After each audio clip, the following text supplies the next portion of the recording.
Hello everyone. In this talk I will present you the official JavaScript API from the Ethereum Foundation for interacting with the Ethereum blockchain.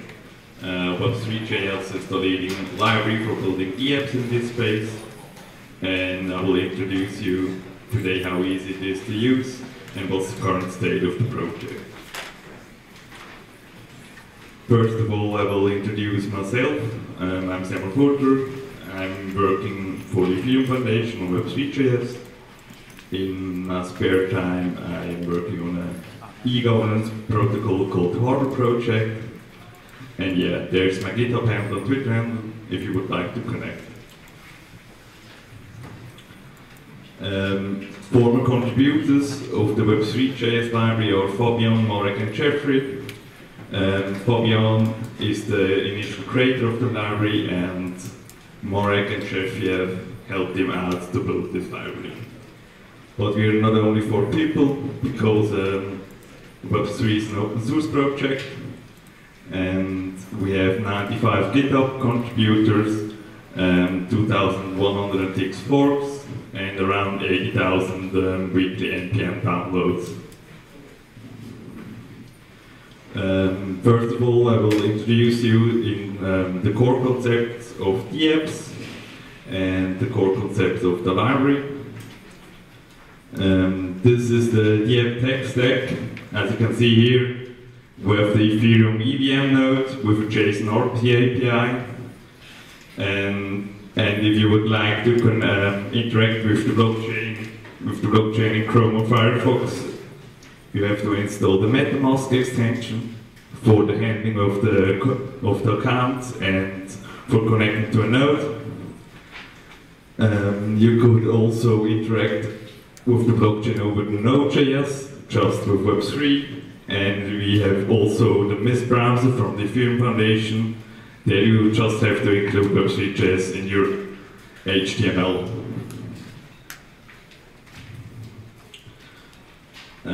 This is a simple structure of JSON RPC request. You have to define the JSON RPC method version and also the method, for example, if account, and there you can pass some parameters, and you have also to define the message ID. This ID will be used to map later in the socket connection the response of the request. You will get, for example, a response as follows with the message ID, JSON RPC version, and with a result, in this case an array of enabled accounts.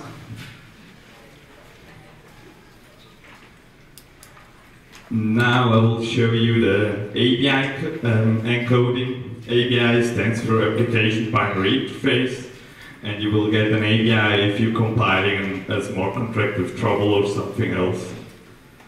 The API is an array of objects who contains all properties, methods and events of a smart contract. As you can see here, we have the transfer methods with 2 properties of type address and uint 256. And if we call this method with an address and an integer 2000, this will be mapped to this hex string. The transfer method name will be mapped to the method signature. The address will be mapped to a normal hex string, and the integer to normal hex string. All these strings will be concatenated and prefixed with OX.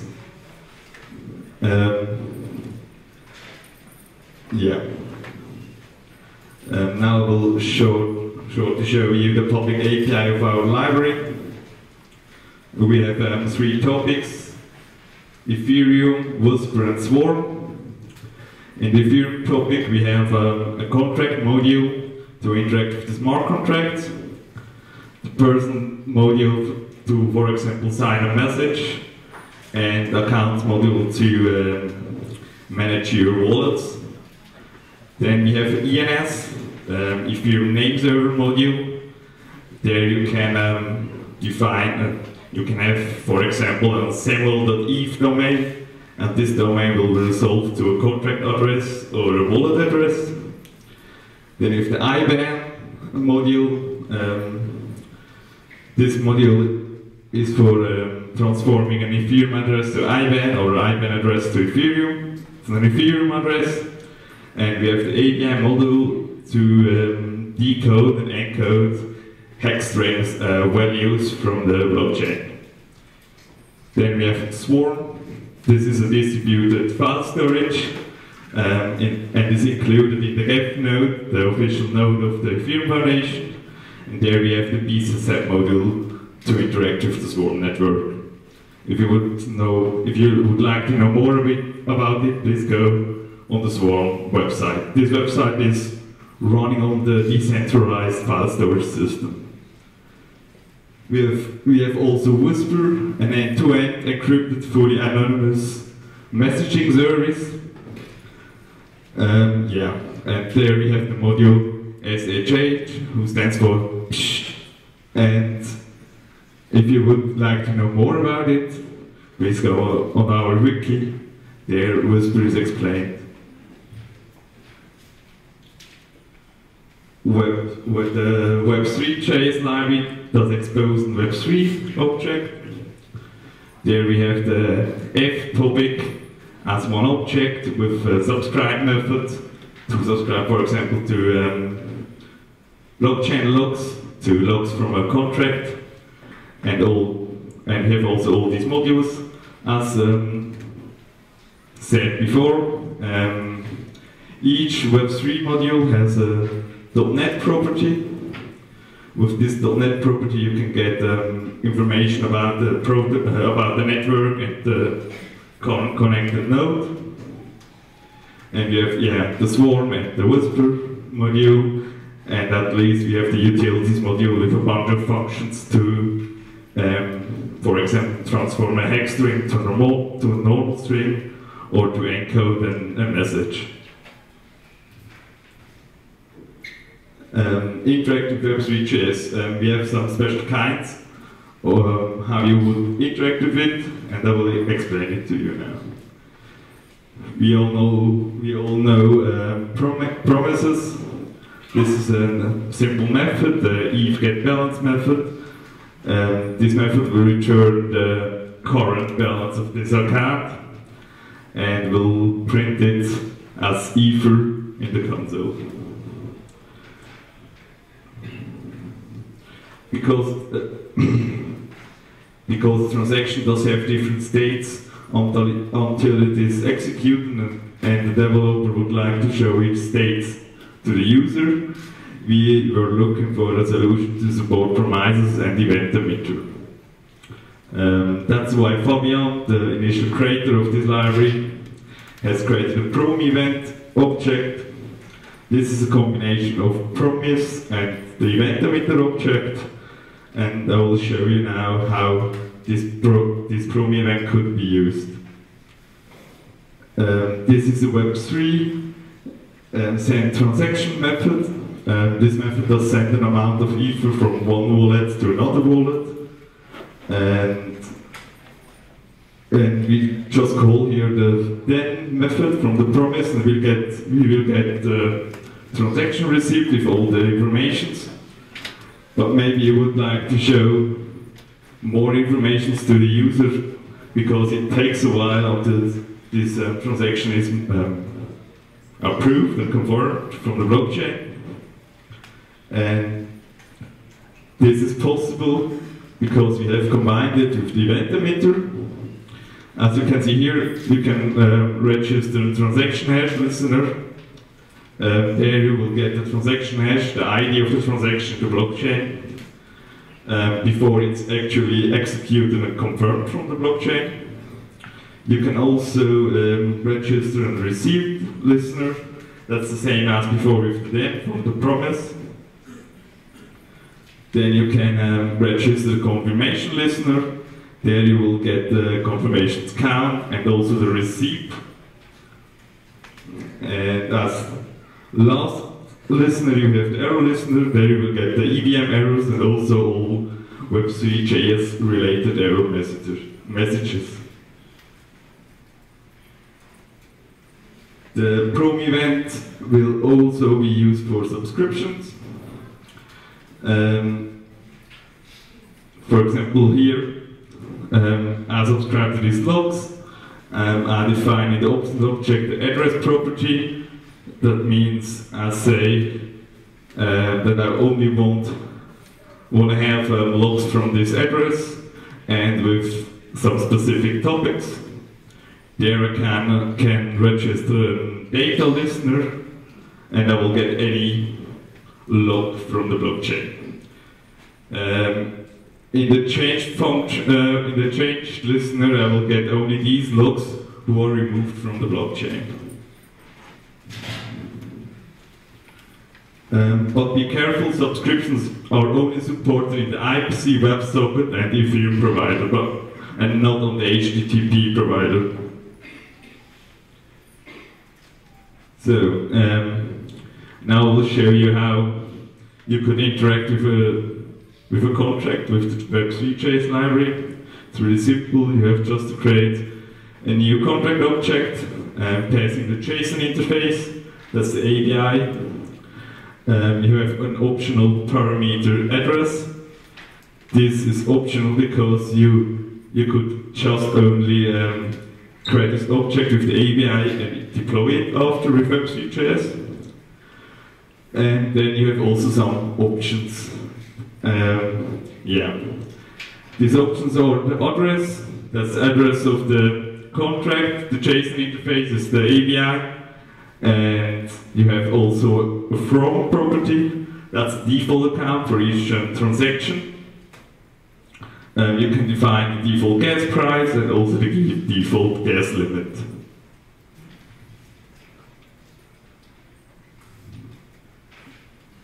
This is how a normal contract method looks like. You have a do something method, and this method has some properties with also methods. There you have the send method.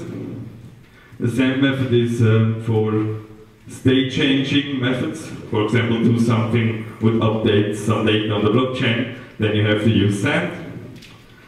Then is the estimate gas method. With this method you can determine how much gas will be used to execute this method. Then you have the encode API method. This will return the complete API string explained before for this method.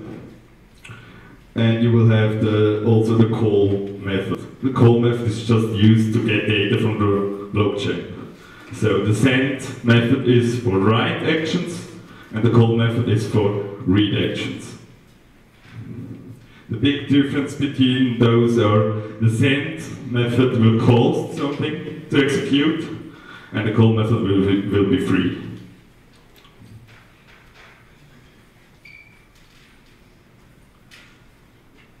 Now here we execute the ma method from my contract. This is a state changing method. Because of this I am calling the send method on the contract method with a property from. This account will override the default account. You can set on construction of the contract. Yeah. Then on execution, also first I will register a receipt listener, and if it's executed, then I will get an object like this. There are all events who this method is from, and some additional information. Each event will have some values. For example, my index parameter, my other index parameter, or my non-index parameter. The difference between index and non-index parameters is that if I subscribe to an event of a contract, I can only filter for index parameters. And these index parameters are these topics. So this is the same as this.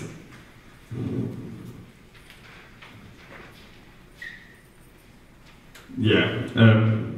Here we subscribe to the my event of my contract. I'm filtering for the my index parameter and my other index parameter, and I set the from property to O.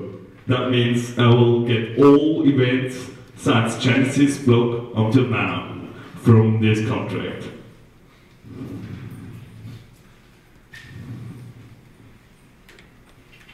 Then I will get the same object as before, with return values and topics, the event name, signature, and so on.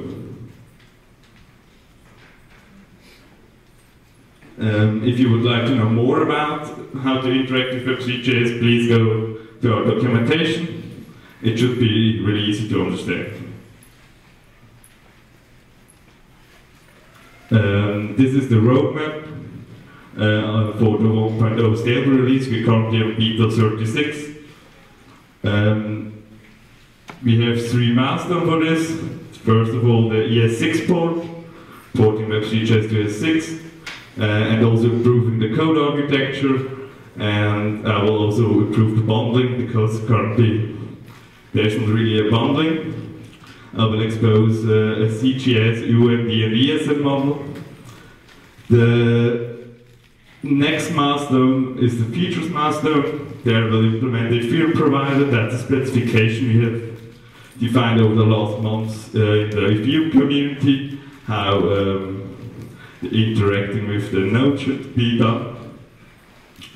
I will also add supporting for hardware wallets like Trezor or Ledger, and full support of ENS. That means that on every from-to or address property I can set an ENS domain. Actually, you can't do that. You have to first run a method from the ENS module. The last but very important milestone is the stability milestone.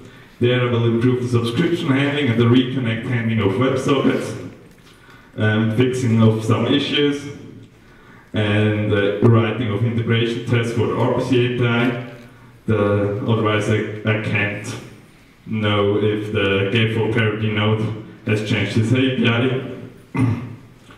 And rewriting all unit tests from Mocha to Jest, because it had some better coverage tools and other things I really like. Yeah, now I will show you a short example of an app.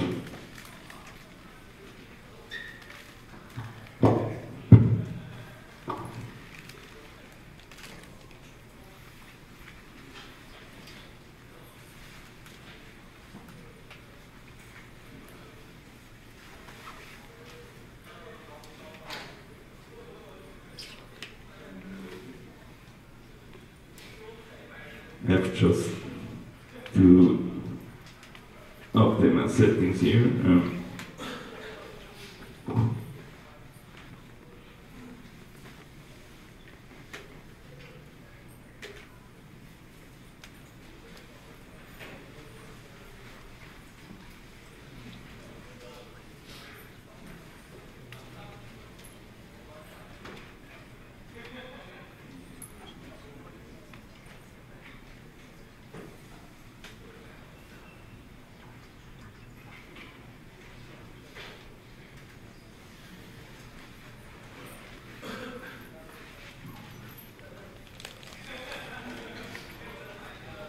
Yeah, I've prepared a small UI to show how easy it is to interact with Web3.js. We will interact with the ERC20 token. That's a token standard for creating a cryptocurrency on the Ethereum blockchain. We will display some information, the total supply, the name of the token, and the symbol of the token. And we will also send a basic transaction with transfer, where you can set the amount of tokens should be sent to someone and who is the receiver. And we will also do a short subscription on the events from this contract, the transfer events. And then we will see that this counter will increase for each time I send a transaction.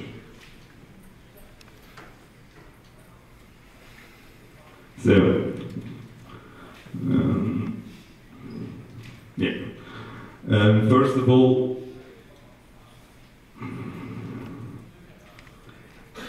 I have to initiate a Web3. I'm using here the current provider from MetaMask. That's an extension for Chrome. After that, I will create the contract object with the token contract API. That would look like this. It's just an array with some objects who describes which properties, methods, or events this contract has. Here is the address of the contract I have deployed on my local test node, as you can see here.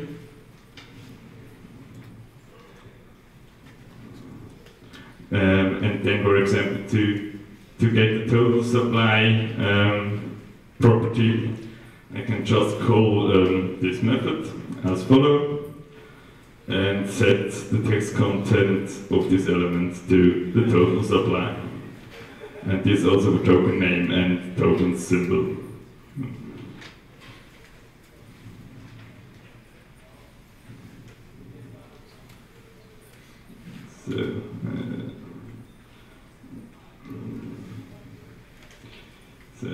And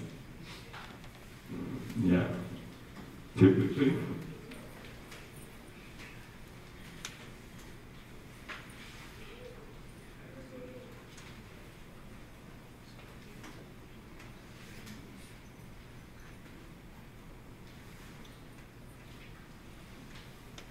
So, caching problem. That's the total supply of this token. There's a lot of tokens. And the name of this token are the Web3 token, and the symbol is just only Web3.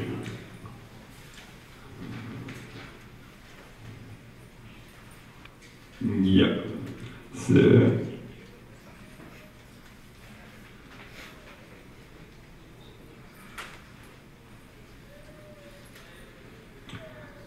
and now I have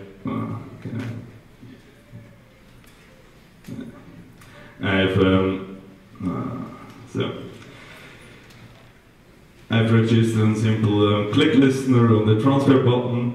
If this transfer button is clicked, then it will execute the get accounts method. This will get me all the activated accounts from MetaMask. After that, I will call the transfer method, but with the estimate gas. Then I will get the amount of gas this method will use. After that, I will call the transfer method with the gas from here, and with the receiver address and the amount. And let's scroll in. And here I just take the first account I get from here. That's an array of all accounts from MetaMask. This is the MetaMask plugin, and there are several accounts. And account 3 is the account 0. Yeah, and then I will call send on transfer because it's state changing method, and just simply wait until I get the receipt. Because this is running locally, it will immediately resolve.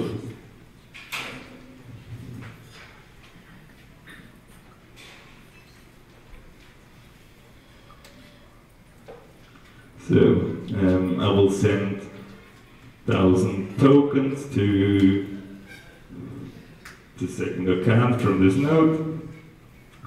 Press transfer. MetaMask will show me the transaction model where I can approve this transaction. And after that I will get here the receipt with transaction hash, the transfer event, and yeah, all the additional information. Now we will add the subscription to the transfer event. That's really easy. I've just created a transfer variable where I will increase each time transfer is called. And I've just to call contract.events.transfer. Here I have an empty options object because I don't want to filter for specific topics. I could, for example, filter for just one receiver or for a bunch of receivers. Yeah. And I'm just setting the text content property of the transfer event element with the transfer variable.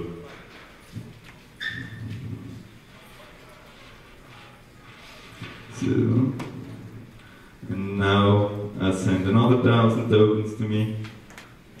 Press transfer. Prove it. Get received. And here the subscription has increased the counter by 1.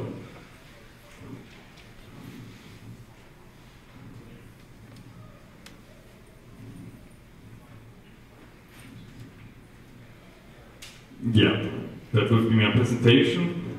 Hopefully it helped you to see how easy it is to interact with Web3.js.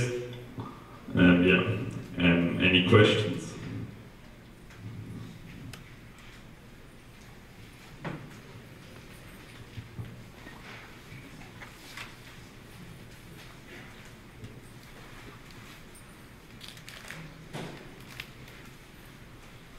Fine.